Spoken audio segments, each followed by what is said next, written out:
반갑습니다. 이 채널을 방문해주신 여러분들에게 먼저 진심으로 감사의 말씀 올립니다.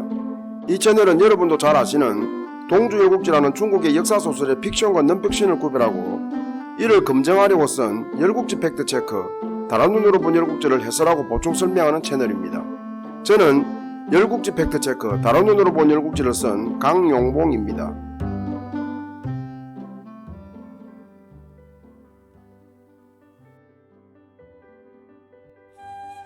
이번 회차에서는 열국지 팩트체크, 다른 눈으로 본 열국지 제1장 패자를 기다리며 제3절 반란과 변란 2 억울한 죽음 중 위나라 공자들의 죽음에 대하여 살펴보겠습니다.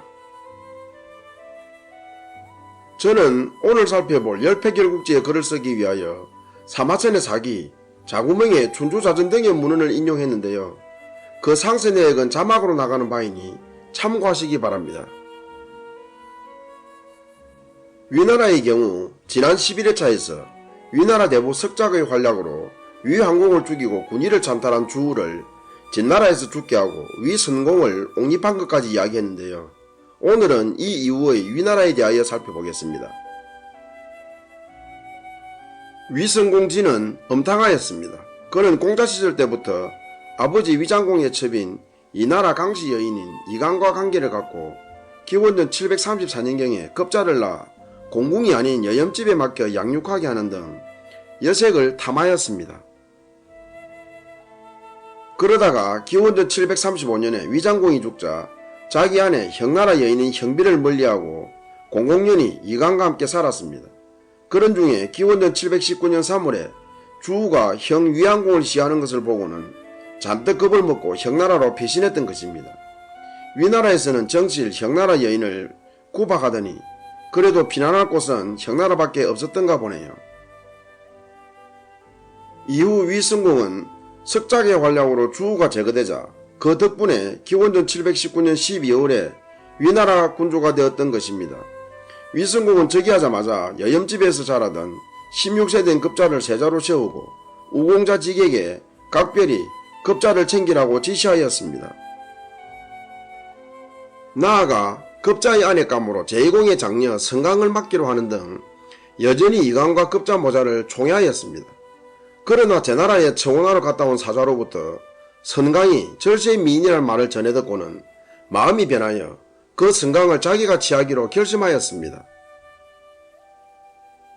이에 위성공은 표면적으로는 송장공이 위나라를 방문할 때 그가 머물 곳을 짓는다며 사람들을 동원하여 기어의 하수 위에다 화려한 신대란 누대를 짓게 하였습니다. 이어 누대가 완공될 무렵 위성공은 급자에게는 송나라에 가서 송장공을 위나라로 초청한다는 자신의 뜻을 전하게 했고 자공자 예에게는 제나라로 가서 급자의 신부가 될 선강을 데려오게 하였습니다. 이렇게 하여 선강이 위나라에 오자 위선공은 선강을 신대에 거처하게 하고는 그날 밤에 신대를 방문, 선광과 동침하여 선강은 위선공의 애첩이 되었습니다. 이때가 위선공 2년, 즉 기원전 717년경으로 추정됩니다. 자공자 예는 물론 많은 대부들이 놀랐지만 이 일에 대하여 그 누구도 언급하지 않았습니다. 또 송나라에서 돌아온 급자도 자신의 아내를 서모로 모셔야 할 지경에 처했지만 부친인 위선공을 조금도 원망하지 않았습니다. 급자가 성품이 어질고 순종적이어서 자제했겠지만 참으로 황당했겠죠. 선강은 그날 밤에 신방을 방문한 이가 꿈에도 시아버지 일이라고는 생각하지 못하고 자기의 남편이 될 사람이 전에 들은 것과는 달리 왜 이렇게 늙었나 하고 놀라지 않았을까 싶네요. 여러분, 지난 제16회차에서 제나라 문광과 제나라 세자 호울의 혼담에 대해 살펴본 것을 기억하십니까? 이 선강이 바로 문광의 언니인데요. 선강과 문광은 춘추시대 위나라, 노나라, 제나라 공씨를 발칵 뒤집어 엎은 추문의 자매입니다. 굳이 구별하자면 선강은 타이, 즉 위선공 등의 제3자의 뜻에 의해 급자의 아내가 되어야 할 운명이 급자의 서모 또는 제수가 된 셈이어서 다소 억울한 측면이 있지만 문광은 한마디로 시대를 초월한 자유연애 신봉자이자 실천가였습니다. 위승공은 선강을 총애하여 국산을 내팽개치고 3년 동안 신대에 머물며 선강과 꼭 붙어 지냈습니다. 낮이면 낮대로 밤이면 밤대로 늦은 신혼재미에 세월 가는 줄 몰랐고 당연히 이강과 급자 모자는 깨끗이 잊었습니다. 그런 중에 선강이 수와 sak을 연이어 낳자 위승공은 더욱더 선강을 총애했고 따라서 수에게 군의를 물려주려고 했으며 좌공자 예에게 각별히 수를 챙기라고 지시하였습니다. 며느리마저 뺏을 정도의 위승공의 인품으로 보아서는 급자를 세자로 세운 마음 정도야 쉽게 바꿔 먹었겠죠. 그러나 수가 너무 어리므로 겉으로는 아무런 내색을 하지 않았습니다. 세월은 흘렀습니다. 위승공은 여전히 선강을 총애했고 이강을 멀리했지만 그래도 세자인 급자는 어떻게 하지 못하였습니다. 아무리 철면피라지만 아들의 아내를 뺏고 또 세자지까지 박탈하려니 양심의 가책을 느꼈던 것일까요? 급자도 천성이 순하고 겸손하고 신중하여 세자로서 조금 더 흠잡힐 일은 하지 않았고 오히려 더 깍듯이 위승공을 잘 섬겼으므로 위승공은 급자를 어떻게 하기가 난처했던 것이었습니다. 수는 천성이 순하고 효심과 우애가 극진하여 급자를 진영처럼 잘 따랐고 급자도 약 20세가량 나이가 적은 수를 잘 챙겨 둘의 우애는 각별하였습니다. 그러나 sak은 어리면서도 간덕하고 교활하여 급자와 친형수를 미워하였습니다. 어린 나이에도 뒷날을 위한다며 자객을 기르기도 했고 기회가 될 때마다 선강에게 급자를 험담하며 조속히 급자를 처치하지 않으면 훗날 새 모자는 급자 모자에게 크게 당할 것이다 라며 겁을 주고 충동질하였습니다. 그러던 중 수는 급자의 생일 때 직접 나서서 급자를 위하여 맛있는 음식들을 차려놓고 축하회를 열었습니다. 이때 sak도 함께 자리를 했는데 그는 잔치 내내 화목하게 환담하는 둘과는 달리 무언가 못마땅한 표정으로 있더니 연애 도중에 먼저 연회장을 빠져나갔습니다. 그러고는 곧장 선강에게 가서 자칫 급자에게 맞을 뻔했다며 서럽게 울었습니다. 이에 선강이 깜짝 놀라며 맞을 뻔한 연유를 묻자 sak은 잔치에서 급자가 술에 취하여 선강은 나에게 시집오기로 한 여자다.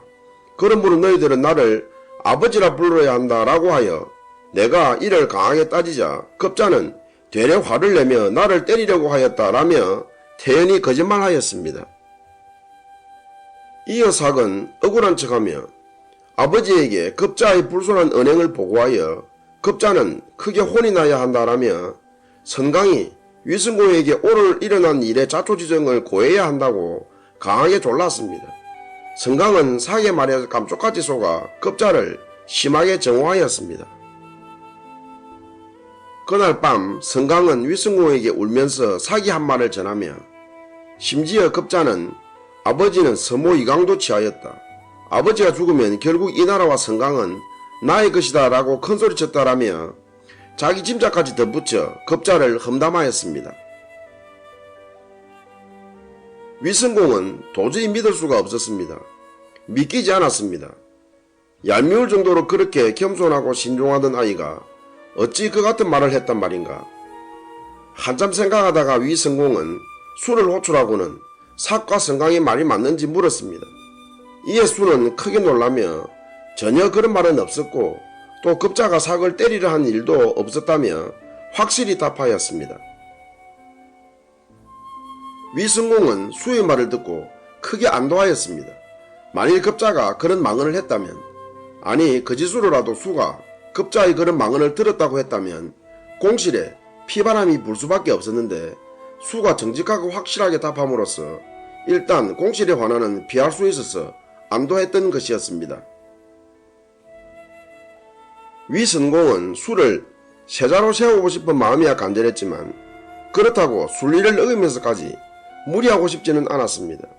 더욱이 피를 뿌리며 무리하게 추진하다 보면 결국 그 재앙이 수에게도 미칠 것이라고 믿는 마음도 있었고 또 급자에 대한 처근지짐도 있어서 조용조용히 추진하고 싶었던 것이었습니다. 위성공은 일단 급자에 대한 의심은 풀었으나 사람을 시켜 이강에게 자식 교육에 더 힘쓰라라는 취지의 훈계를 내렸습니다. 호들갑스레 설치던 일을 아무 일이 없었던 것처럼 하기에도 좀 싱거웠고, 특히 급자를 혼내주려고 꾸민 성강과 사계 체면을 봐서라도 아무 일이 없었던 것처럼 할 수가 없어서 훈계 수준에서 이강을 꾸짖은 것이었습니다. 그러나 이강은 그날 밤에 목을 메고 자기를 하였습니다. 이강은 삭과 성강이 꾸민 급자 모함 사건 자체를 전혀 모르는 상태에서 뜬금없는 위성공의 훈계를 듣고는 마음이 착잡하였습니다. 그토록 건신하라고 충고했건만 급자가 무슨 잘못을 저질렀을까? 수와 삭이 성장하니 이들의 앞날에 걸림돌이 될 자신 모자를 없애려는 성강 등의 음모의 시작인가? 위성공의 총애는 바라지 않지만 이제는 지난날의 정분마저 정리하려고 하는가? 온갖 생각이 들었습니다. 이에 이강은 어차피 죽어야 할 지경으로 내몰릴 바에는 차라리 먼저 죽자고 결심하였습니다. 위성공에게 일말의 정이라도 있다면 자신의 죽음으로 급자만은 살려달라는 메시지가 될 수 있고, 급자에게는 더는 지켜줄 사람이 없으니 바짝 정신 차리고 똑바로 살라는 냉철한 메시지가 될 거라는 믿음으로 목을 맨 것이었죠. 급자는 어머니의 자결 소식에 큰 충격을 받았습니다. 자신이 삭등의 모함을 받은 것도 억울한데 왜 아무런 잘못도 없는 어머니까지 억울하게 죽어야만 했을까? 급자는 서름과 울분이 폭받쳤지만 대놓고 울 수도 없어서 사람들이 없는 곳을 찾아가 거기서 한바탕 통곡하였습니다. 아무리 경황 없다지만 없었던 일도 지어내어 모함하는 공공의 분위기로 보아 만일 자신이 우는 것이 발각되면 그들에게 좋은 먹이가 되리라고 생각했던 것이었죠. 위험에 처한 이들의 생존 본능이라고 할까요? 이후 급자는 무엇을 할 때마다 신중에 신중을 더하며 건신했고, 되도록이면 삭과 마주치지 않으려고 하였습니다. 그와 마주치는 것 자체가 계략과 모함을 위한 그의 상상력을 자극한다고 믿었던 것이었죠. 처음부터 자신을 둘러싼 오해나 모함의 근원을 차단하려는 노력의 일환인 셈이었습니다. 수도 급자를 미워하고 모함하려는 삭의 본심을 읽고 있었습니다. 삭에게 조용히 타일러도 보고 형으로서 야단도 쳤지만 그때마다 삭은 수의 말을 들으려고 하지 않았습니다. 오히려 수가 어리석다며 핀잔하였습니다. 삭은 만일 우리 형제가 지금 급자의 처지에 놓여 있다면 우리가 내몰릴 때를 고분고분하게 기다리겠냐라고 반문한 후, 지금 급자는 자기가 살아남기 위해서라도 우리를 없앨 수밖에 없다. 어찌 이를 모르냐?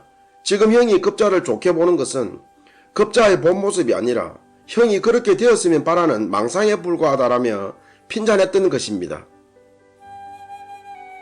삭은 처음부터 급자의 공손하고 예의 바른 행동은 자신의 엄중한 술책을 감추려는 위장술로 보았습니다.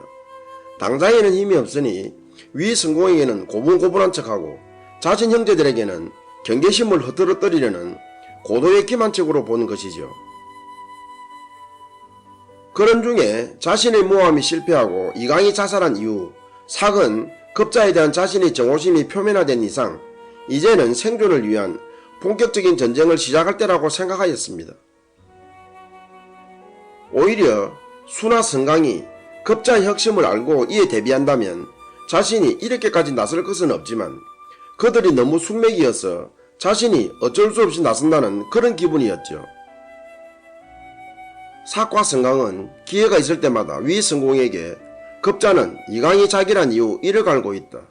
급자 입장에서는 얼마나 푸대접 받고 있다고 느끼겠는가. 얼마나 억울하다고 느끼겠는가. 그 복수 대상에는 위성공도 포함되어 있다라며 급자를 험담하며 조속히 죽여야 한다고 졸라왔습니다.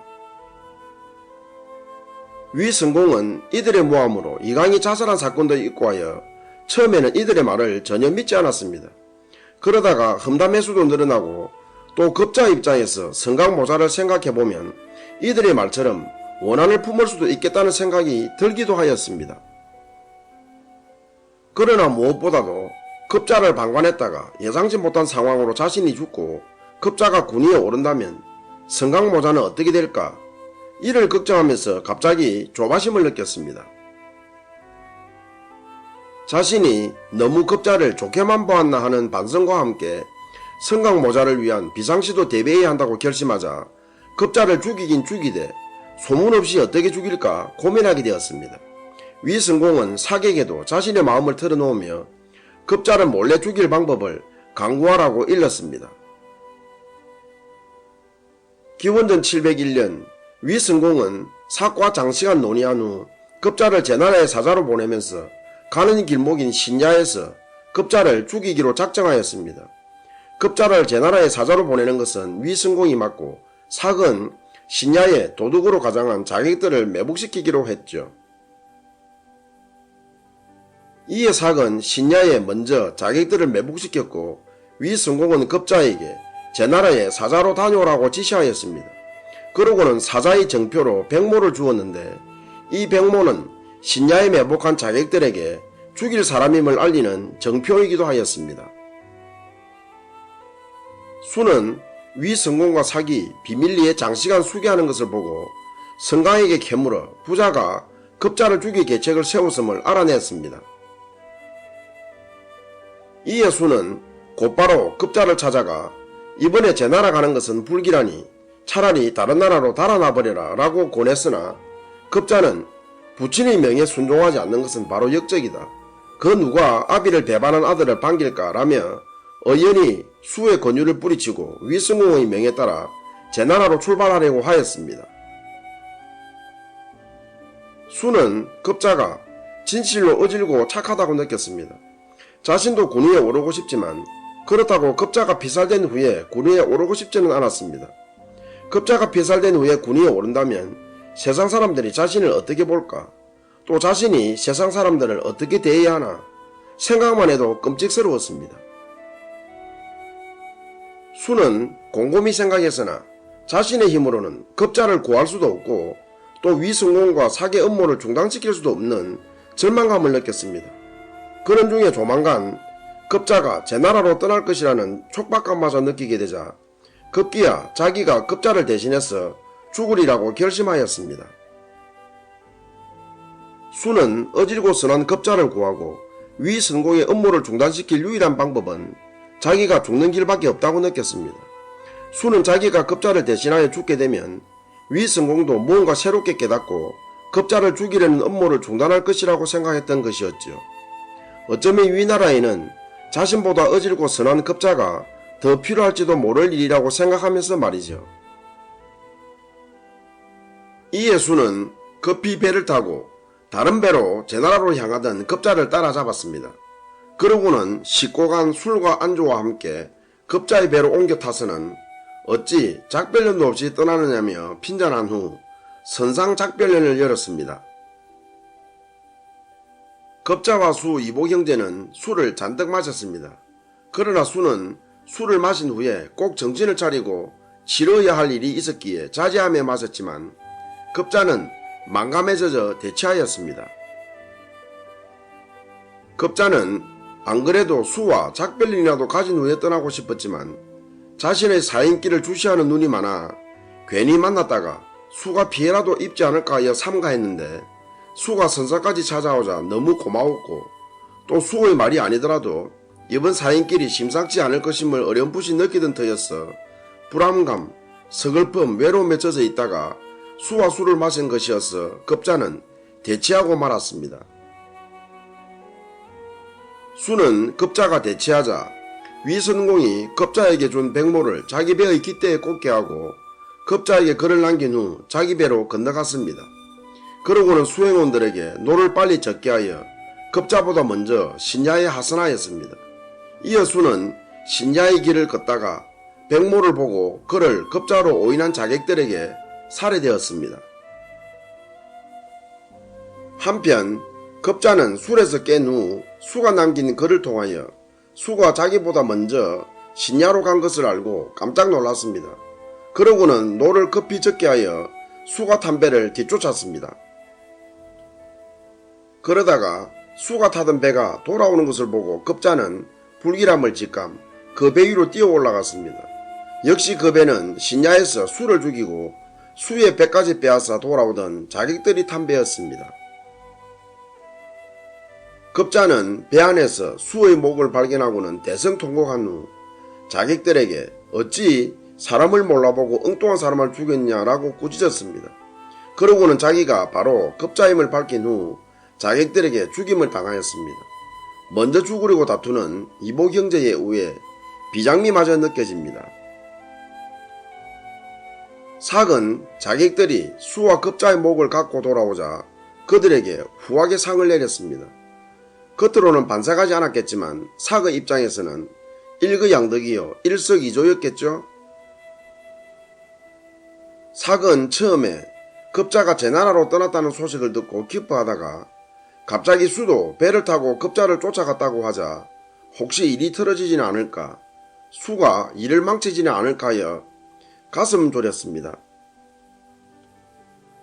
수의 행동은 계획된 바도 아닌데다가 수가 무슨 의도로 급자를 쫓아갔는지를 알 수가 없어서 삭은 더욱 초조하고 조바심을 느꼈는데 급자의 목뿐만 아니라 수의 목까지 가져왔으니 삭은 얼마나 기뻤겠습니까?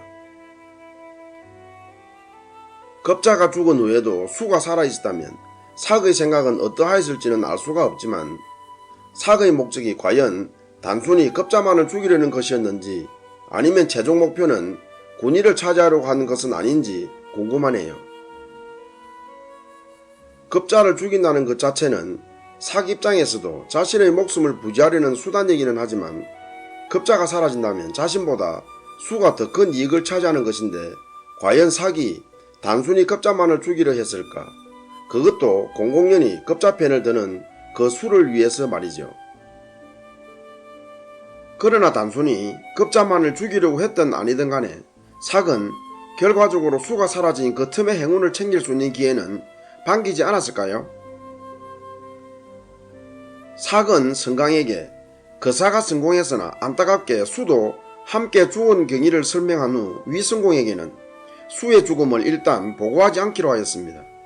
이에 위성공도 삭으로부터 급자가 죽었다는 보고를 받고는 크게 만족하였습니다.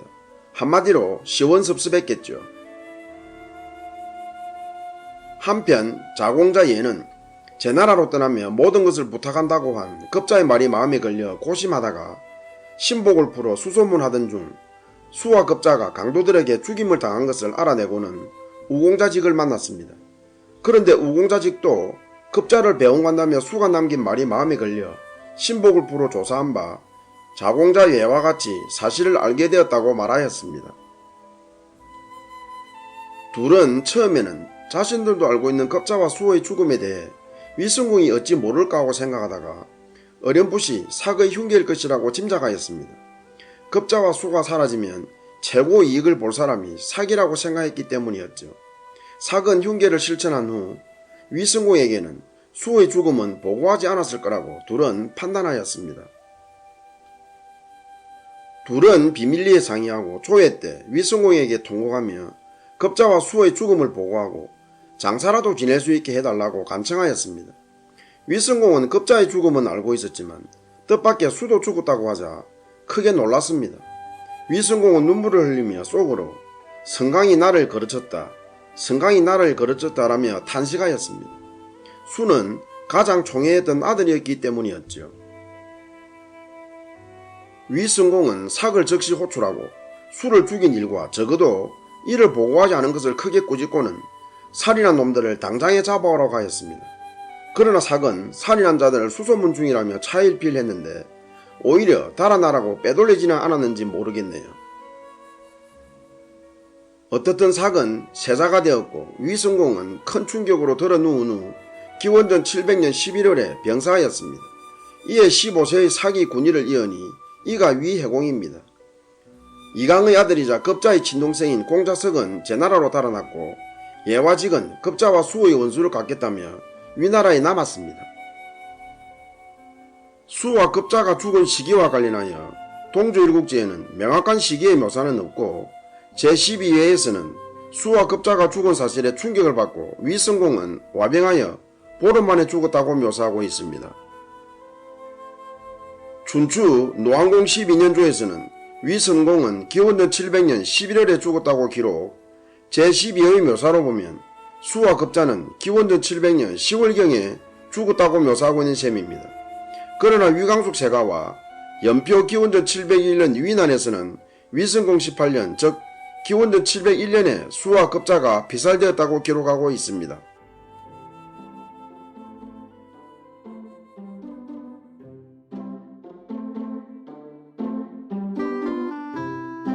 여러분, 거리에 개 배설물이 얼마나 벌어졌으면 모든 반려견의 DNA를 등록 관리하려고 할까요? 이탈리아 북부 도시 11만의 인구가 사는 볼차노 당국은 거리에 방치되는 개 배설물 때문에 골치를 앓다가 급기야 개 배설물이 어느 개의 것인지 추적하기 위해 관할 지역 모든 반려견에게 DNA 검사를 받도록 하는 정책을 추진하고 있습니다. 볼차노 당국은 2023년 12월 말 현재 관할 지역에 살고 있을 것으로 추정되는 4만 5천 마리의 반려견이 검사 대상이며 2024년 3월 말부터 반려견 DNA 검사가 의무화된다고 밝히고 있는데요. 당국은 반려견 DNA 등록을 통하여 개 배설물 주인을 확인하게 되면 최소 292루로에서 최대 1048루로, 우리 돈으로 약 42만원에서 153만원 정도의 벌금을 부과할 예정이라고 합니다. 이 같은 정책에 대하여 첫째, 반려견 DNA 검사비 65루로, 우리 돈으로 95,000원을 주민들이 부담해야 하는데 이때까지 배설물을 잘 치워왔던 선량한 주민들에게 비용을 부담시킨다는 점. 둘째, 유기견이나 관광객이 데려온 반려견 배설물에 대한 명확한 처리 방침이 없는 점. 셋째, 반려견 DNA 데이터베이스 관리 및 반려견을 추적하거나 처벌하는 행정비용이 만만치 않을 것이라는 현지 주민들의 불만이 있다고 하네요. 한편 2013년에는 이탈리아 북부 레지오 에밀리아 주의 19,000명이 사는 작은 도시에서 한 고양이가 여성을 물었다는 죄로 가택연금이란 행정명령을 받기도 하였습니다.